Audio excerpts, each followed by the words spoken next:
हम सब के मार्ग में कभी ना कभी दुविधा आती है और प्रत्येक दुविधा से उत्पन्न होते हैं कुछ विकल्प। ऐसे में सबसे अधिक महत्वपूर्ण हो जाता है हमारा चयन। हम कैसा भोजन चुनते हैं उससे हमारा शरीर निर्धारित होता है। हम कैसे वस्त्र चुनते हैं उससे हमारा व्यक्तित्व प्रदर्शित होता है। हम कैसे वाहन पर चढ़ते हैं उससे हमारी यात्रा की सुगमता निर्धारित होती है।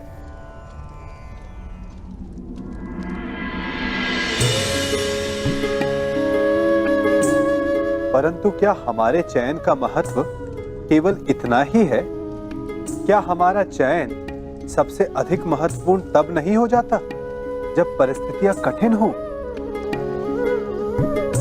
बोलने से पूर्व शब्दों का चयन कर लेना वरदान सिद्ध हो सकता है और श्राप भी।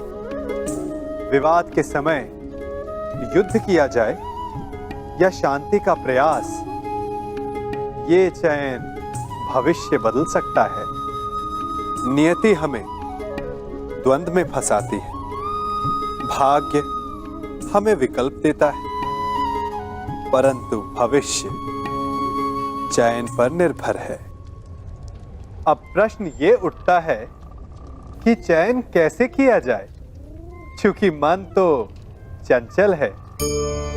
परंतु इस प्रश्न का उत्तर भी हमारा मन ही देता है। जो चयन उत्साह दे, संतोष नहीं, जो विजय का आनंद दे, मन की शांति नहीं, क्या वो उचित है?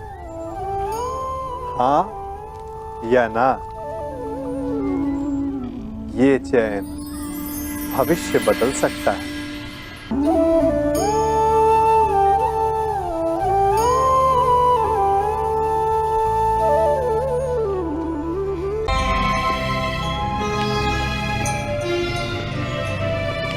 समय सर्वशक्तिशाली है, परंतु सत्य उससे भी अधिक बलवान।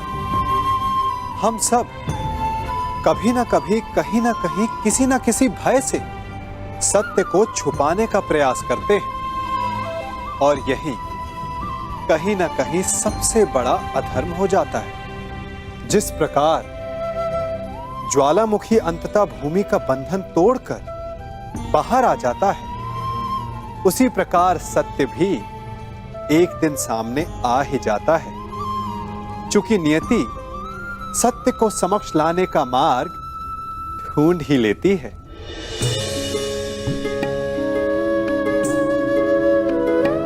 सत्य उस सूरज की भांति है जिसे असत्य के घने मेघ ढक नहीं सकते। नियति नामक वायु असत्य के घने मेघ को हटा के सत्य के सूरज को प्रकाशित कर ही देती है। असत्य रूपी अधर्म पर सत्य रूपी धर्म की विजय निश्चित है।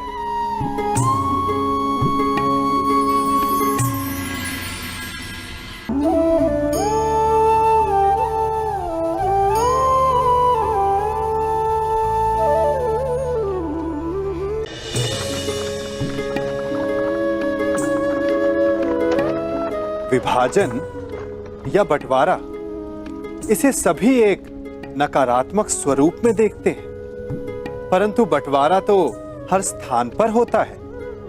जैसे एक स्त्री अपने प्रेम का बंटवारा करती है अपने पति और संतान के बीच, परंतु ये नकारात्मक नहीं। मन जुड़ जाए तब भी हम अपनी वस्तुएं, अपनी संपत्ति, अपनी प्रसन्नता बांटते हैं, और मन बिखर जाए तब भी अंतर है सोच का। प्रेम में बंटवारा सहयोग कहलाता है और शत्रुता में इसे नाम देते हैं विभाजन। प्रेम में बांटना अस्तित्व को एक करना है, और शत्रुता में विभाजन का अर्थ है सीमाएं खींचना। परंतु जिस प्रकार कभी कभी महान शांति के लिए युद्ध आवश्यक है, उसी प्रकार कभी कभी संतोष से जीने के लिए विभाजन भी आवश्यक है।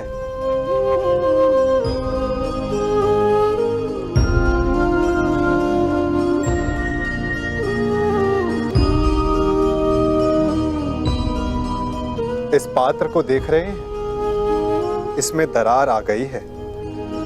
अच्छा होगा कि इसके पकने से पूर्व इसे किसी और पात्र में ढाल दिया जाए।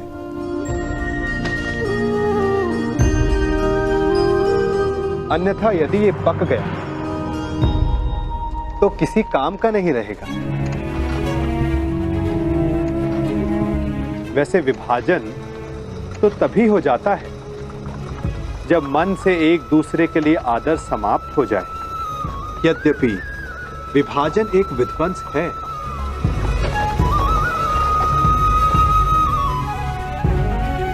परंतु नवनिर्माण के लिए कभी कभी इसकी आवश्यकता होती है।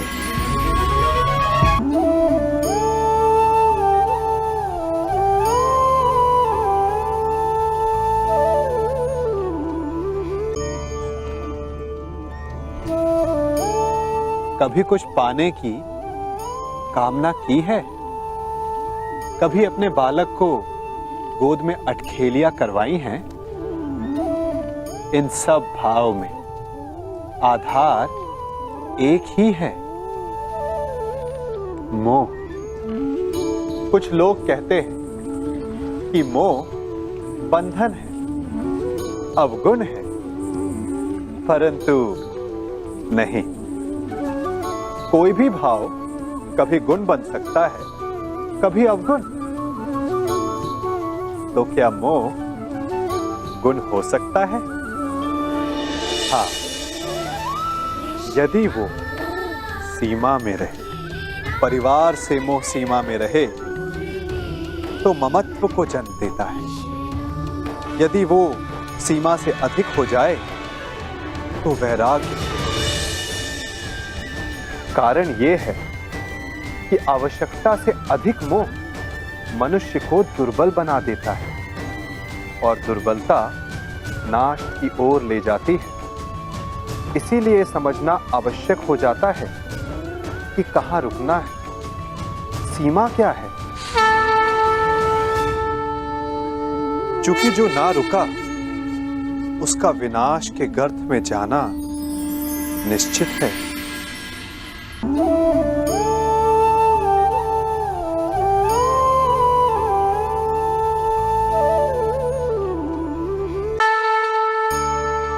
मनुष्य है ना हम, भय तो लगेगा ही।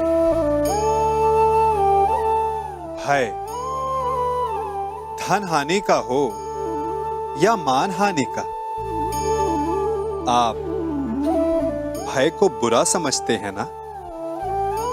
भय हानिकारक हो सकता है, परंतु लाभदायक भी।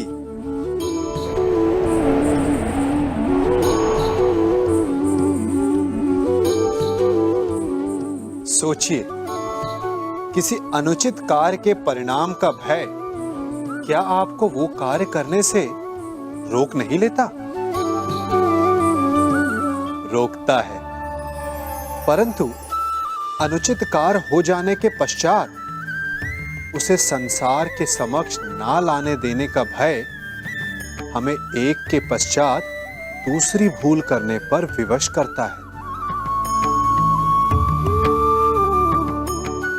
प्रयास करके हम अपना सम्मान बचा अवश्य लेते हैं, परंतु भविष्य में इसके परिणाम भयंकर सिद्ध हो सकते हैं।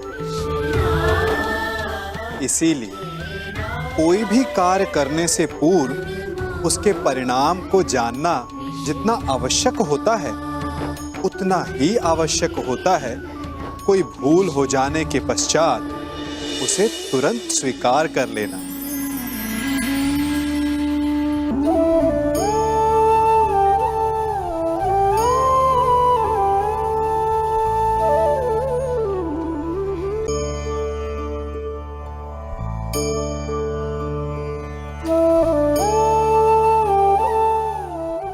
जिनसे प्रेम करते हैं सदा उनके समीप रहना चाहते हैं, नहीं चाहते कि कभी अपनों से दूर होना पड़े, बिछड़ना पड़े। परंतु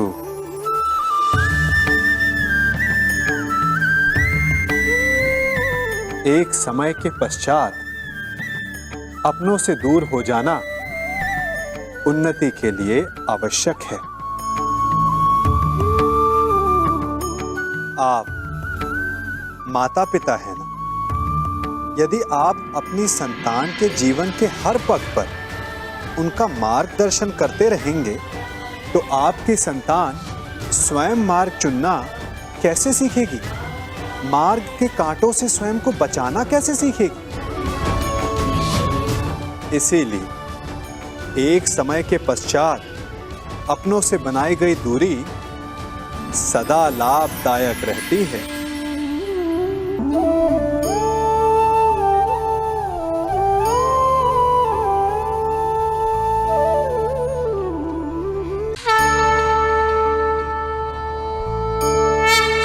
सूर्य उदय से ठीक पूर्व रात्रि तनिक अधिक गहरी और गाढ़ी हो जाती है।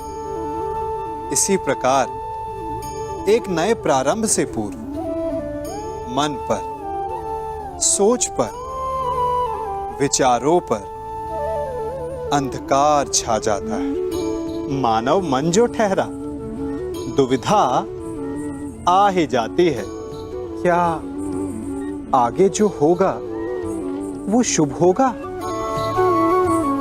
क्या जीवन में जो हम पीछे छोड़ आए हैं वो कहीं भूल तो नहीं? ऐसे में क्या करना चाहिए? केवल एक उपाय, आगे बढ़ें।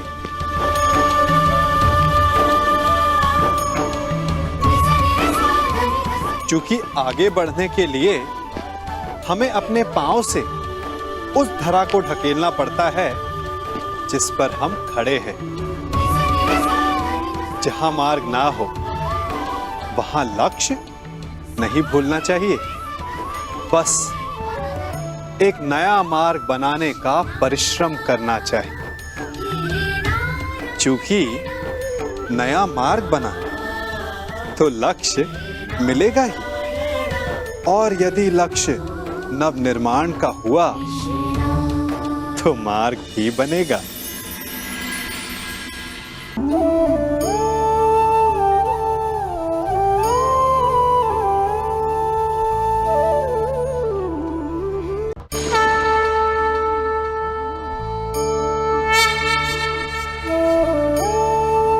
शांति किसे नहीं चाहिए? मानव युद्ध भी शांति के लिए ही करता है, और संधि भी।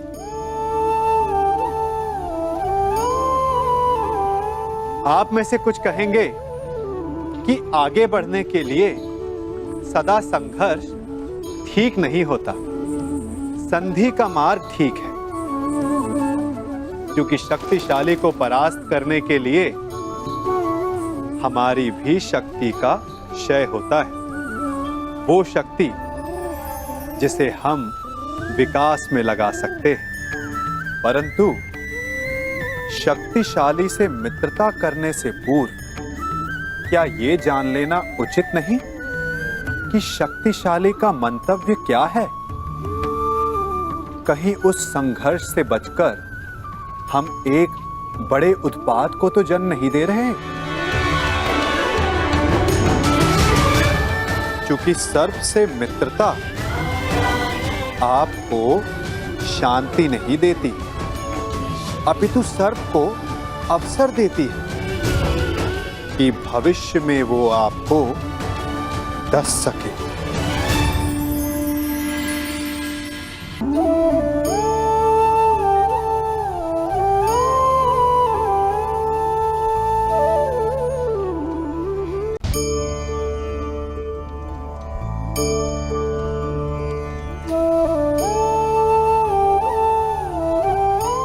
गणित भी कैसा महान विषय है ना। ऋण और ऋण मिल जाए तो धन बन जाते। परंतु अंक गणित और जीवन के गणित में बड़ा अंतर है। बुरे से बुरा मिल जाए तो कभी अच्छा सिद्ध नहीं हो सकता। यदि दो बुरे संधि कर तो वो अधिक भयंकर सिद्ध होते हैं। ऐसे में उनकी मित्रता का, उनकी संधि का विच्छेद आवश्यक है, चाहे वो किसी भी भांति हो।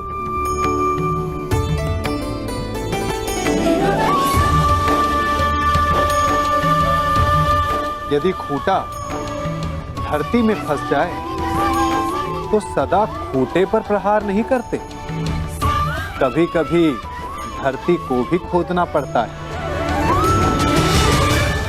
इसीलिए श्रेष्ठ यही है कि संधि करने से पूर्व विचार कर लिया जाए। यदि परिणाम भयंकर दिखे तो उससे उसका विच्छेद कर दिया जाए।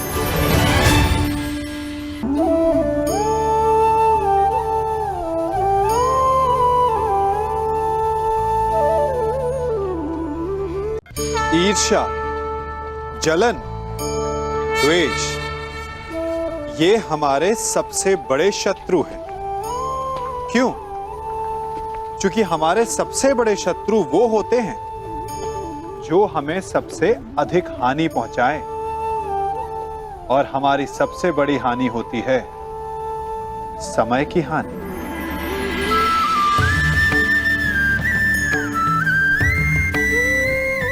सबके पास जीवित रहने का एक सीमित समय होता है।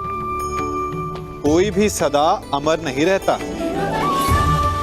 जलन और द्वेष के कारण हम जो समय अपने विकास और प्रगति में लगा सकते थे, वो समय हम उसके विषय में सोचने में लगा देते हैं, जिससे हमें ईर्ष्या है। जलन की अग्नि शत्रु से अधिक स्वयं को जलाती है, तो अपने जीवन को धुआं बना देना क्या उचित है? किसी की प्रगति को देखकर अपने मन में ईर्ष्या और जलन लाने से उचित क्या ये नहीं होगा कि हमारे कारण किसी के होठों पर मुस्कुराहट आए? एक बार अपने मन से जलन को निकाल के तो देखिए, अपने आप को बहुत ऊंचा पाएंगे और समझ में आएगा कि इस ईर्ष्या के कारण हमने क्या क्या खो दिया है।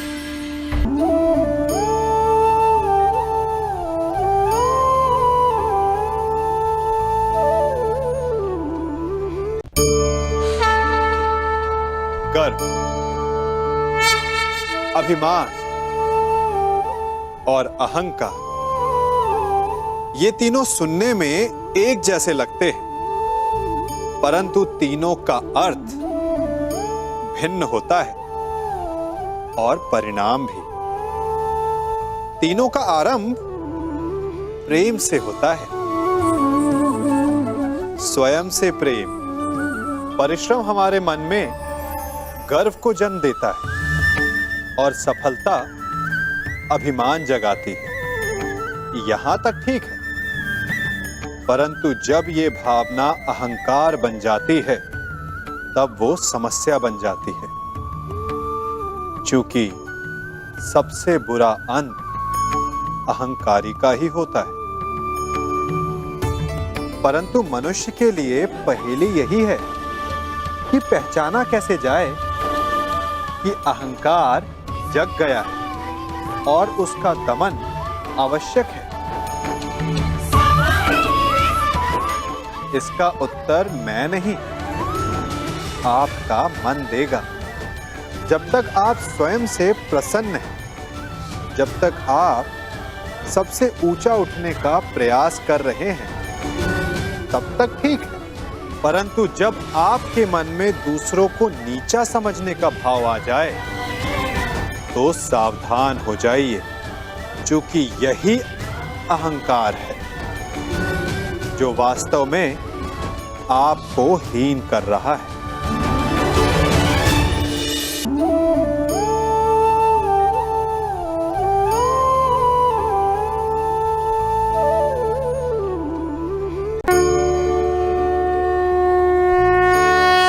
मनुष्य का मन स्वभाव से ही चंचल होता है।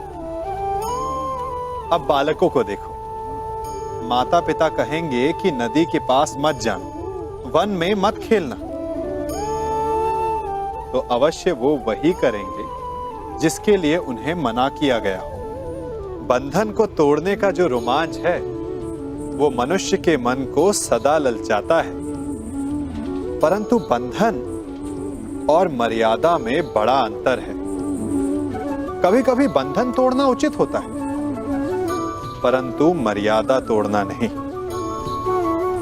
चाहे वो प्रेम की हो, शत्रुता की हो या फिर अतिथि की हो। फिर ये प्रश्न उठता है कि मर्यादा है क्या?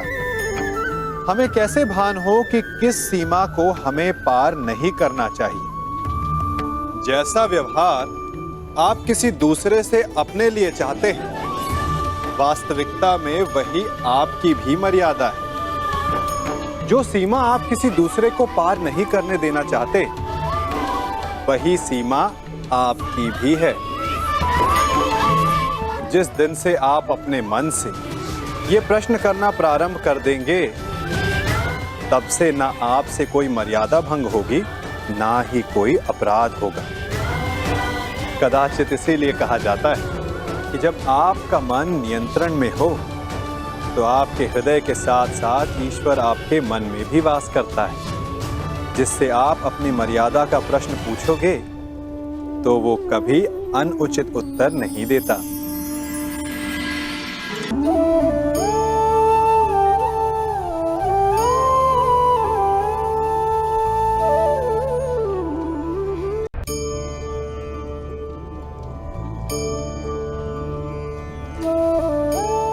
मनुष्य एक जीव होते हुए भी शेष जीवों से भिन्न है।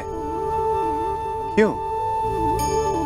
कारण मनुष्य जीवन समाप्त होने के पश्चात भी जीना चाहता है, और इसका केवल एक ही मार्ग है, सम्मान, जो मनुष्य के मृत्यु के पश्चात भी जीवित रहता है। उस सम्मान को पाने के लिए मनुष्य वर्षों प्रयास और परिश्रम करता है, और ऐसे में शत्रु के लिए सबसे सरल लक्ष्य बन जाता है आपका सम्मान। हम अपने शत्रु का अपमान करके उसके वर्षों से कमाए सम्मान को छिन्न भिन्न कर देना चाहते हैं, परंतु कर्म करने से पूर्व परिणाम पर एक बार विचार अवश्य कर लीजिएगा। वर्षों से संचित शत्रु के मान को भंग करके आपको संतोष अवश्य मिल सकता है, परंतु वो शत्रु अपने जीवन के शेष हर पल को उस अपमान के प्रति उत्तर में लगा देता है। इसीलिए सावधान रहिए। किसी का अपमान करना स्वयं आपके लिए भी हानिकारक सिद्ध हो सकता है।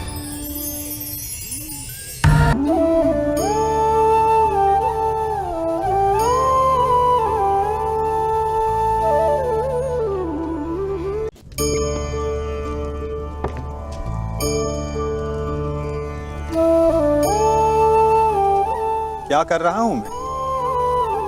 इस अग्नि को शांत करने का प्रयत्न कर रहा हूं मैं, परंतु एक अग्नि दूसरी अग्नि को कभी शांत नहीं कर सकती। वो उसे और अधिक प्रज्वलित ही करती है।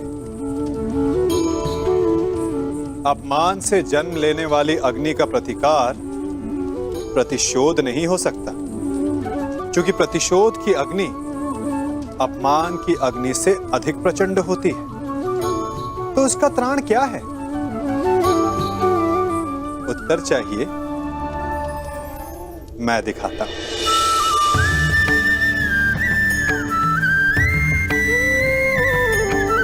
ये लकड़ी है शांति की, ठंडी, गीली।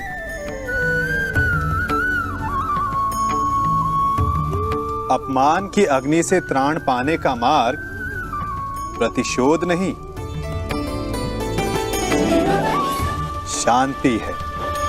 स्वयं का विकास, अपने आप को इतना बड़ा बना लो कि आपका शत्रु आपका अपमान करने का प्रयास ही ना कर पाए। अन्यथा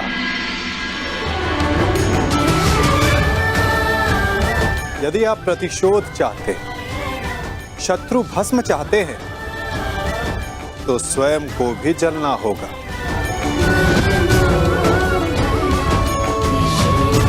क्योंकि प्रतिशोध की अग्नि स्वयं को भी जलाती है, और ऐसा आप कदापि नहीं चाहेंगे, है ना?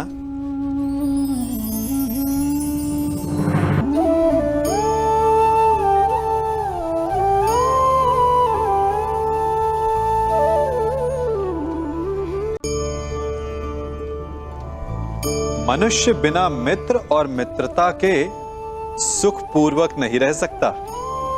बालक हो या वृद्ध, गृहस्थ हो या ग्रह त्यागी सन्यासी, कवि हो या योद्धा,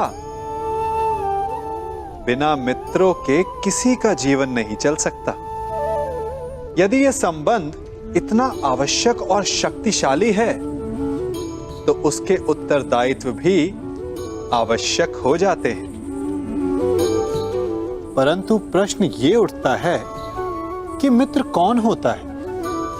आप कहेंगे कि मित्र वो होता है जो सदा हमारा साथ दे, हमारे सुख में आनंद मनाए, हमारे दुख में हमारा सहारा बने, हमारे विरोधियों का शत्रु हो जाए वो, यही ना? परंतु क्या वास्तविकता में मित्र की पहचान यही होती है? मित्र के लिए आवश्यक है कि आवश्यकता पड़ने पर वो आपका विरोध करे। यदि आप सच्चे मित्र हैं, यदि आपका मित्र मूर्खतावश, जानबूझकर या किसी कुचक्र में फंसकर कोई अनुचित कार्य करने जा रहा है, तो आपका कर्तव्य बनता है कि सबसे पहले आप उसे वो कार्य करने से रोकें, उसका विरोध करें। क्योंकि यदि मित्र ने कुछ अनुचित किया, तो आप भी स्वयं को अपयश का भागीदार बनने से नहीं रोक पाएंगे।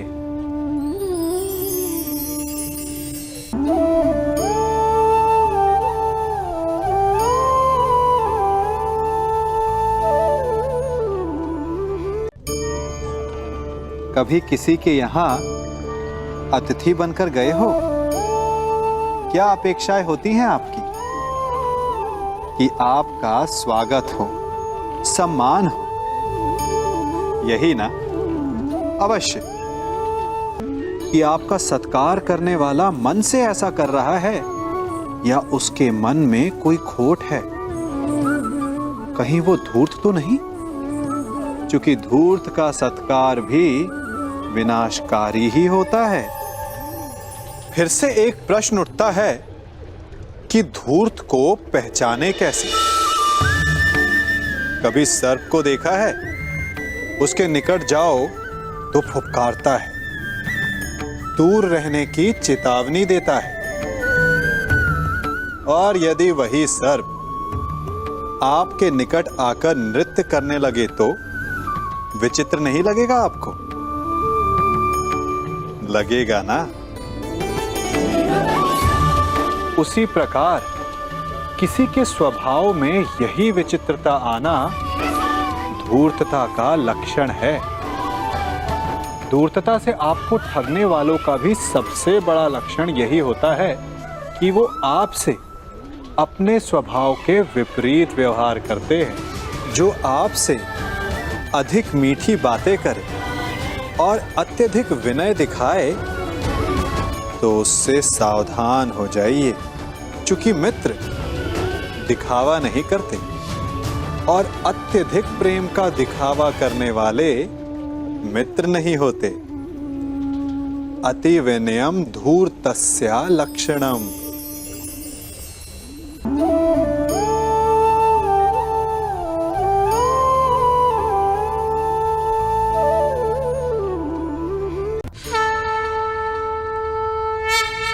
जन्म से लेकर जीवन पूर्ण होने तक हम आगे बढ़ने का स्वप्न देखते हैं, नए नए लक्ष्य पाने का प्रयास करते हैं, परंतु जीवन में सदैव आगे बढ़ना भी ठीक नहीं होता। अब आप कहेंगे कि ये ग्वाला हमें कौन सी उल्टी पट्टी पढ़ा रहा है, परंतु सीधे जाने का मार्ग कभी कभी उल्टी सीख से ही आता है। कभी कभी आगे बढ़ने से अधिक आवश्यक हो जाता है रुक जाना, स्वयं पर विराम लगाना। अच्छा स्वास्थ्य पाने के लिए भोजन करने से अधिक महत्वपूर्ण होता है कि आप कब भोजन करना रोक देते हैं। अच्छा संबंध बने उसके लिए आवश्यक होता है कि आप कब अधिक हस्तक्षेप करना रोक देते हैं। और नाश से बचने के लिए आवश्यक है कि कब आप अपने पग को रोक लेते हैं। तो आगे बढ़ने के विज्ञान में कब रुकना है, ये ज्ञान बहुत ही आवश्यक है, क्योंकि कभी कभी विनाश की गर्द हमसे केवल एक पग आगे होती है और उससे हमें बचा सकते हैं हमारे रुके हुए पग।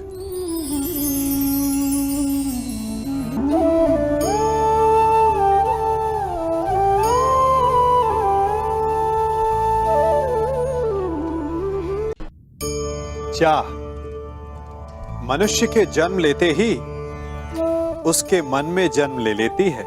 चाह जीवित रहने की, फिर प्रेम की, फिर आनंद की, फिर सफलता की, परंतु सबकी चाह पूर्ण नहीं होती। हर एक के पास अपनी चाह ना पूरी कर पाने के सैकड़ों कारण होते हैं। अपना लक्ष्य ना पूर्ण कर पाने के सहस्त्र बहाने होते हैं और हम ये जान ही नहीं पाते कि कब हमारी असफलता के कारण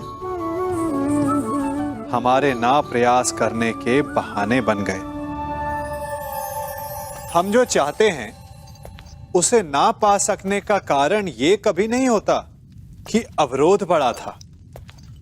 कारण ये होता है कि हमारा प्रयास छोटा था। कभी कुएं से पानी निकाला है तो अवश्य देखा होगा कि कोमल रेशों से बनी हुई रस्सी भी कठोर पाषाण पर अपने निशान छोड़ जाती है और हर बढ़ता निशान उस पाषाण को और दुर्बल बना देता है। उसी प्रकार हमारा हर प्रयास हमें हमारे लक्ष्य के और पास ला सकता है। तो असफलता का कारण बाधा नहीं, प्रयासों की कमी। प्रयास कीजिए, फिर देखिए आप जो लक्ष्य चाहेंगे वो मिल जाएगा।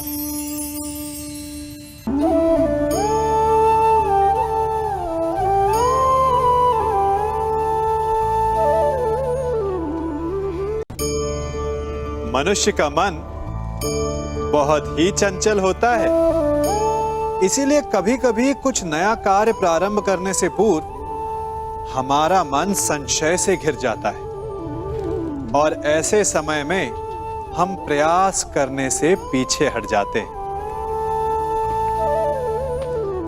और इन सब का कारण है स्वयं पर अविश्वास, दृढ़ निश्चय की कमी। हम जिन्हें ऊंची दृष्टि से देखते हैं, जिन्हें अपना आदर्श मानते हैं, उनके जीवन में गहराई से देखिएगा,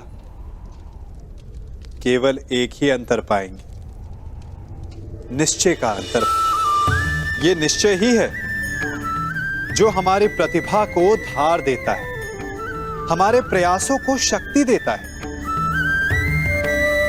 ये निश्चय का अंतर ही तो है कि एक मनुष्य सागर की गहराई में जाकर मोती ले आता है और दूसरा हार मानकर किनारे पर बैठ जाता है। तो हार तब नहीं होती जब आपका प्रतिद्वंदी आपसे जीत जाए। हार तब होती है जब आप ना लड़ने का निश्चय कर लेते हैं।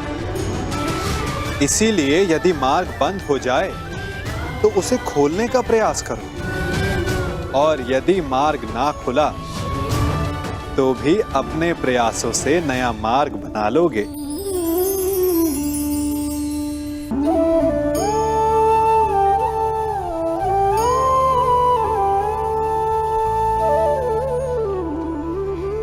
हमारे जीवन का मूल आधार है करुणा। करुणा क्या है? करुणा दया नहीं, करुणा वो भाव है जिससे हम दूसरे की समस्या को समझते हैं।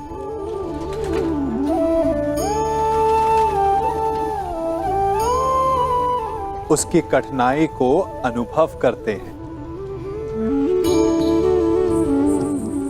इस संसार में सारे संघर्षों का मूल है एक दूसरे की परिस्थिति को ना समझना, और इस समस्या का हल है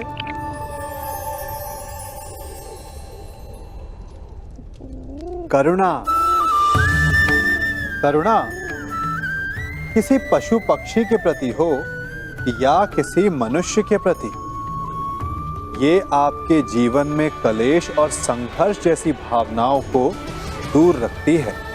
और जिस दिन आप दूसरे को करुणा के दृष्टिकोण से देखेंगे, आपको उसकी समस्या समझ आएगी और उसे आपकी, और उस दिन हर संघर्ष का अंत हो जाएगा।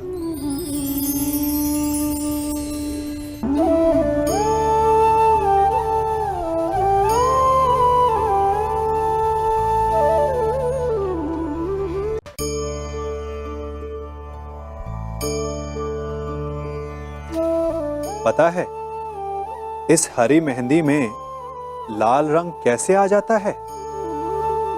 कष्ट सहकर। लाल चटकता रंग चाहिए तो इन मेहंदी के पत्तों को पीसना पड़ता है, बार बार प्रहार करने होते हैं। उसके पश्चात इसे पानी में मिश्रित करना होता है, तब जाकर ये ललनाओं का श्रृंगार बनती है। स्वर्ण के साथ भी यही है, जितना तपता है उतना शुद्ध होता है। और नग तो आप सभी को भाते हैं ना। हीरा भी पहले कोयला होता है, धरा के भीतर का ताप सहकर, उसका दबाव सहकर इसके भीतर ये चमक आती है। आप समझ रहे हैं ना मैं क्या कह रहा हूं? जितना आप कठिनाइयों से जूझेंगे, आपका व्यक्तित्व उतना ही निखरेगा। कठिनाइयों की भट्टी में जितना तपेंगे, आपका चरित्र उतना ही निखरेगा। तो अगली बार जब आपके समक्ष कोई समस्या आए तो घबराइए मत, उससे लड़ जाइए, क्योंकि हर समस्या हमें कुछ नया सिखा कर जाती है।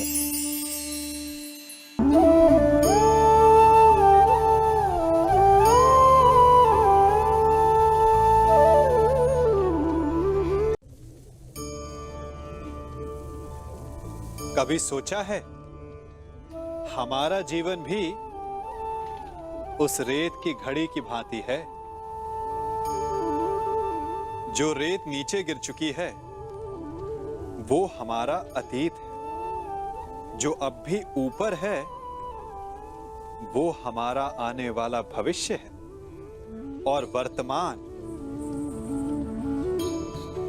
ये संकुचित स्थल है जहां से धीरे धीरे करके रेत गिर रही है। अर्थात हमारे पास जीने के लिए यही एक क्षण है। उसका उपयोग कैसे करना है ये हम पर निर्भर करता है। जो बीत गया उसका दुख मनाना है, या जो भविष्य में होने वाला है उसकी प्रतीक्षा में क्रोध करना है। सब कुछ करने के लिए यही एक क्षण है। प्रसन्न रहना है तो उसके लिए भी यही एक पल है। प्रतीक्षा करते रहोगे तो ये पल भी भूतकाल में बदल जाएगा। इसलिए आनंद के लिए, परोपकार के लिए प्रतीक्षा ना कीजिए। आपके पास जो पल है उनका भरपूर सदुपयोग कीजिए, क्योंकि इस घड़ी को पलटकर आप फिर से समय अवश्य गिन सकते हैं, परंतु अपना बीता हुआ समय आप वापस नहीं लौटा पाएंगे।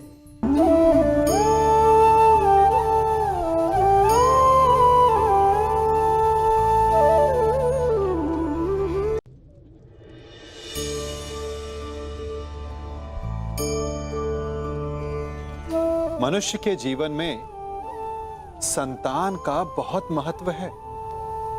उस संतान के लिए वो कितने कष्ट सहता है, उसे पालता है, पोसता है, और यदि यही संतान संताप का कारण बन जाए तो क्या ये उसका दोष है? अधिकतर ये दोष हमारे लालन पालन का होता है। बचपन में बालक के हठ को मानकर हमें आनंद की अनुभूति अवश्य होती है, परंतु धीरे धीरे अपने बालक के हठ को मानकर उसके हठ के दास हो जाते हैं। एक हठी उद्दंड और असंस्कारी संतान उस सूखे वृक्ष के समान होती है कि यदि जिसमें आग लग जाए तो वो सारे वन को भस्म कर डाले। और स्मरण रहे, जब उसमें अग्नि लगती है तो सबसे पहले वो स्वयं के घर को ही भस्म करती है। इसलिए जब आवश्यकता हो तो अपनी संतान के हठ का विरोध करें, उसे रोकें, क्योंकि यदि समय रहते ऐसा ना किया गया तो भविष्य में इस समस्या के परिणाम गंभीर हो सकते हैं।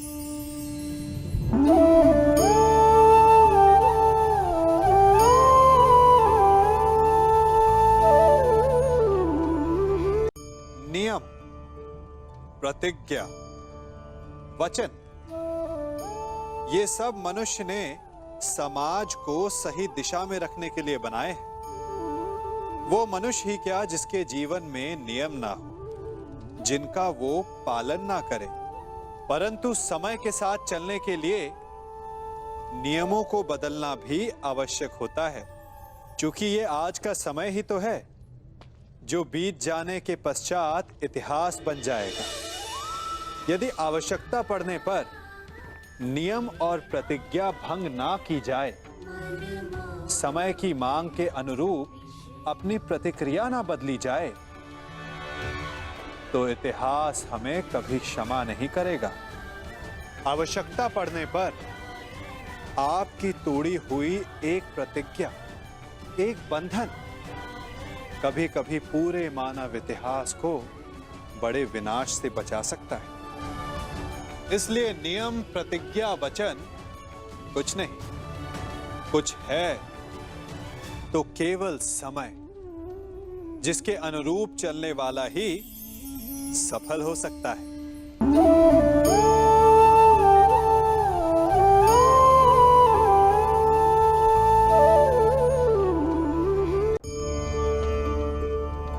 हम सब शीघ्र ही सफलता चाहते हैं, ढेर सारी संपत्ति और सुख चाहते हैं, और ऐसे में कई बार हम छोटे मार्गों का चयन कर लेते हैं।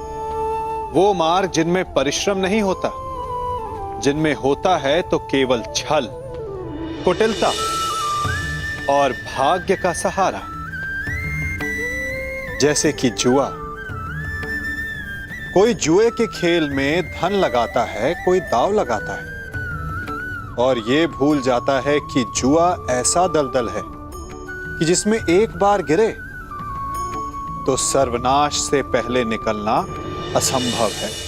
यदि आप जीते तो और जीतने की भूख बढ़ जाएगी और यदि आप कुछ हार बैठे तो उसे पुनः पाने के लिए आप फिर से खेलेंगे। मनुष्य को यह आभास ही नहीं होता कि अपनी संपत्ति के साथ साथ वो अपनी मानवता, अपने संस्कार, अपना धर्म और अपना उत्तरदायित्व तक सभी जुए की भेंट चढ़ा देता है। इसलिए कुछ पाना है तो परिश्रम से पाओ।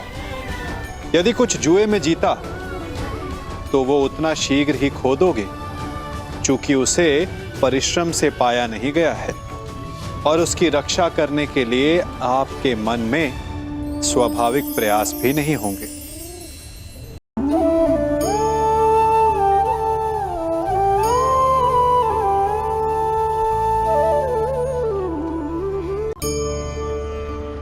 क्षमा बढ़न को चाहिए, छुट्टन को उत्पाद। क्षमा इस संसार में शांति का, सुख का मूल आधार है। क्षमा आपके मन से प्रतिशोध और शत्रुता जैसे भावों को समाप्त करती है। परंतु क्या हर स्थान पर क्षमा आवश्यक है? क्या प्रत्येक का अपराध क्षमा करने के योग्य होता है? नहीं। कभी कभी उसे क्षमा करके हम उस व्यक्ति को और बड़ा अपराध करने की प्रेरणा देते हैं और ऐसा ही अपराध है स्त्री का मान भंग करना, जिसमें क्षमा की कोई अवस्था नहीं। यदि सिंह भूल से गाय के बछड़े का अखेट कर ले तो उसे क्षमा किया जा सकता है, परंतु यदि वो नरभक्षी हो जाए तो उसके केवल दो स्थल होते हैं, या तो पिंजरा या फिर मृत्यु की गोद। कुछ परिस्थितियों में क्षमा के स्थान पर दंड देना आवश्यक होता है, क्योंकि यह दंड का भय ही है जो लोगों को वो अपराध करने से रोकता है।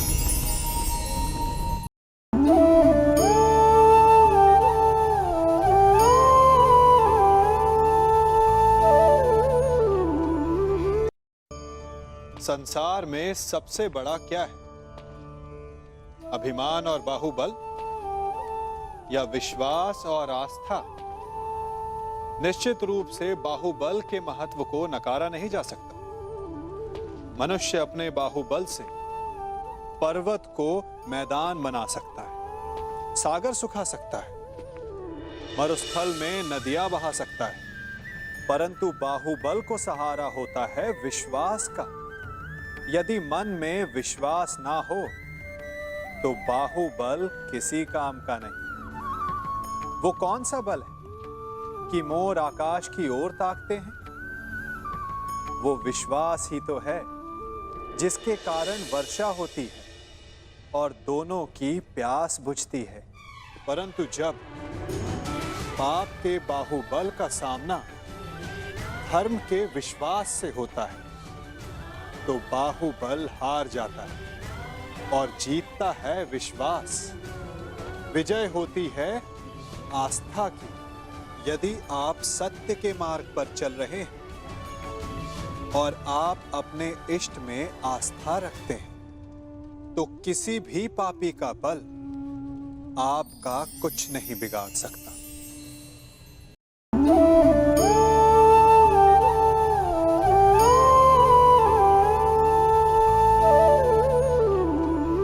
पाषाण में जीवन नहीं होता, ना लौह में, ना ही माटी में, परंतु पाषाण पर जब चोट पहुंचाई जाती है तो उसमें चिंगारी उत्पन्न होती। लौह से लौह टकराता है तो ताप उत्पन्न हो जाता है और माटी को भी जब रौंदा जाता है तब वो भी अपना रंग बदल लेती है। जब निर्जीव वस्तुएं भी सीमा से अधिक चोट पहुंचाने पर प्रतिक्रिया देती है, तो एक जीवंत मनुष्य क्यों नहीं देगा? स्मरण है ना, प्रत्येक क्रिया की प्रतिक्रिया होती है। यदि फूल बोएंगे तो सुगंध मिलेगी, और यदि कांटे बोएंगे तो केवल पीड़ा। और यदि आघात समय पर किया जाए, इतिहास पर किया जाए, तो प्रतिक्रिया स्वरूप इतिहास बदल जाया करता है। इसीलिए सोच समझकर कार्य करना चाहिए, क्योंकि कभी कभी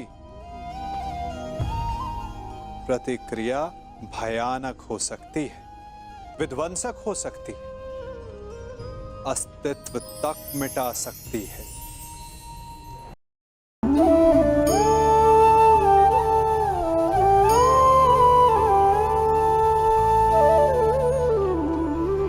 भी लोहार को देखा है, एक मृत पशु की खाल की बनी धोकनी से निकली हवा भट्टी में इतना ताप उत्पन्न कर देती है कि लोहा भी उसमें भस्म हो जाता है।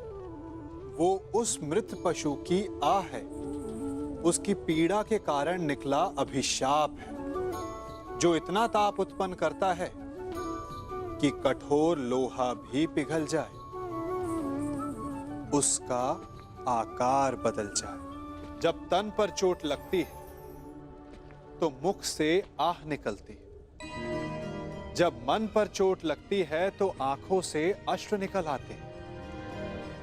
परंतु जब स्वाभिमान पर चोट लगती है तो मुख से निकले श्राप से अधिक विध्वंसक होता है आत्मा से निकला अभिशाप। श्राप केवल भौतिक रूप का नाश करता है, परंतु अभिशाप केवल नाश नहीं करता, अपितु सदियों से मिटे अस्तित्व का एक उदाहरण बना देता है।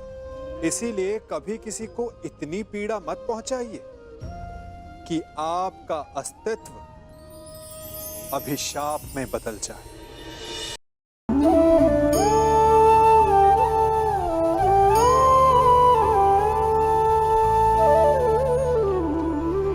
हम कई बार शिकायत करते हैं कि हमारे साथ बुरा हुआ, अन्याय हुआ।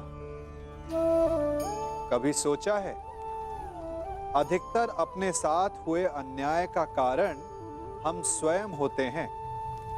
हमारी मानसिक दुर्बलता होती है, हमारी सोच होती है। जब कोई दूसरा हम पर अत्याचार करता है तो हम उसका विरोध करते हैं, प्रतिकार करते हैं, प्रतिशोध लेते हैं, न्याय मांगते हैं। परंतु जब हम स्वयं ही अपने विरुद्ध अपराध कर बैठते हैं तो क्या? मनुष्य एक दांव खेलता है। कदाचित सामने वाले के छल के कारण वो हार भी जाता है। यहां तक अन्याय है, परंतु वो फिर से वही दांव क्यों खेलता है? अनजाने में यदि पांव कीचड़ में चला जाए, वस्त्र मैले हो जाएं, तो भाग्य को दोष दिया जा सकता है। परंतु ये जानते हुए कि कीचड़ कहां है और फिर से वही पांव रखने को दुर्भाग्य नहीं, मूर्खता कहते हैं। स्वयं पर अपराध करना होता है, ऐसा अपराध जिसका कोई प्रतिकार नहीं, कोई प्रतिशोध नहीं, कोई प्रायश्चित नहीं, जिसका परिणाम केवल पीड़ा है, अंतहीन पीड़ा। कीचड़ तो कीचड़ है, उसका स्वभाव है मैला करना। कीचड़ को दोष देने से पूर्व अपने पांव को उनकी सीमा समझा देना कहीं अधिक उपयुक्त है।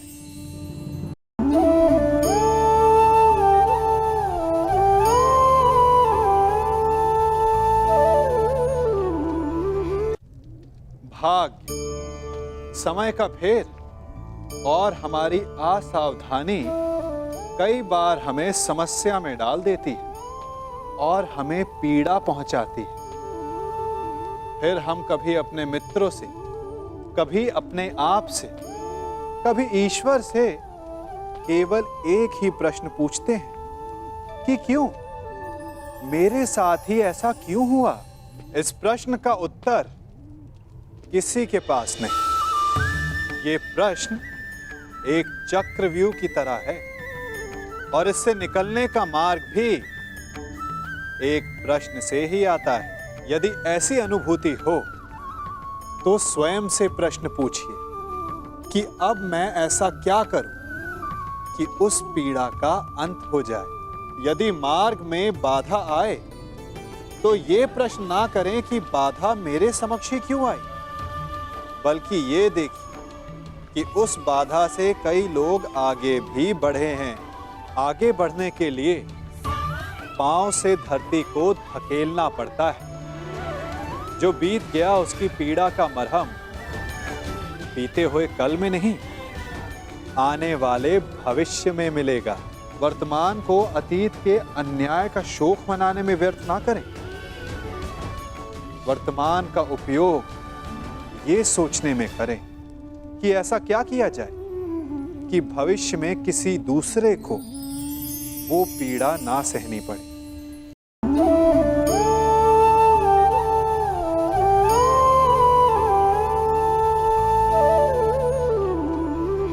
कोई हमारे साथ छल करता है, कोई हमें पीड़ा देता है, तो तन दुख से और मन प्रतिशोध से भर जाता है।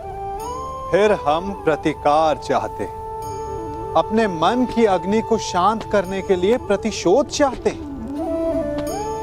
और यही हम सबसे बड़ी भूल कर बैठते हैं। तो क्या किया जाए? इसका केवल एक ही उपाय है और वो है क्षमा। यदि प्रतिकार चाहिए तो प्रतिशोध भुला दीजिए और न्याय की ओर अपने पग बढ़ाइए, क्योंकि यही वास्तविक प्रतिकार है।